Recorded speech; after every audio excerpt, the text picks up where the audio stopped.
So just as a brief plot summary of the whole play, Caesar returns to Rome triumphant. That's the beginning. The conspirators, led intellectually by Brutus, assassinate him to, quote unquote, save the Republic. That's their goal. But the assassination itself is the birther. It's the actual laid egg that lead, we talked about the egg killing Caesar in the shell.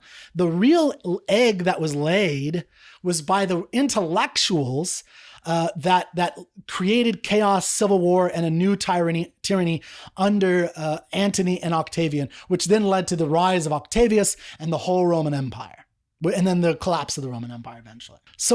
But the real unique thing in reading Shakespeare, which I hope you'll understand as you read him and explore Shakespeare in this play, is the creation of Brutus. It's Brutus, who I think is a really unique character. Now, he's a Renaissance type. He's an archetype that other Renaissance thinkers are creating at this time. In fact, there's a whole system of different Renaissance writers in this era, the 15 and 1600s, who are writing like this kind of person. And it's very different than what came before it, which was much more a one-dimensional type of person.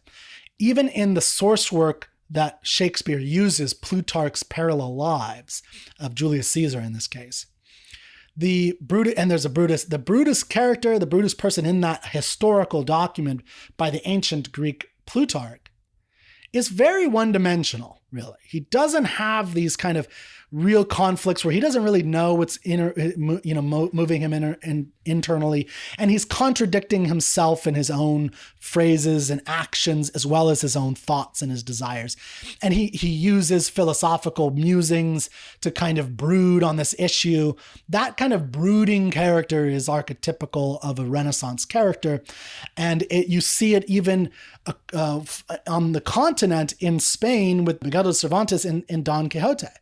And Don Quixote, which is this, playful kind of character, especially in the first act or the first part, the major first part, is actually exploring the intermingling between what we think we understand about the world and the different perspectives we get from chivalric tales, pastoral romances, and all these different types of literature that was out in the world.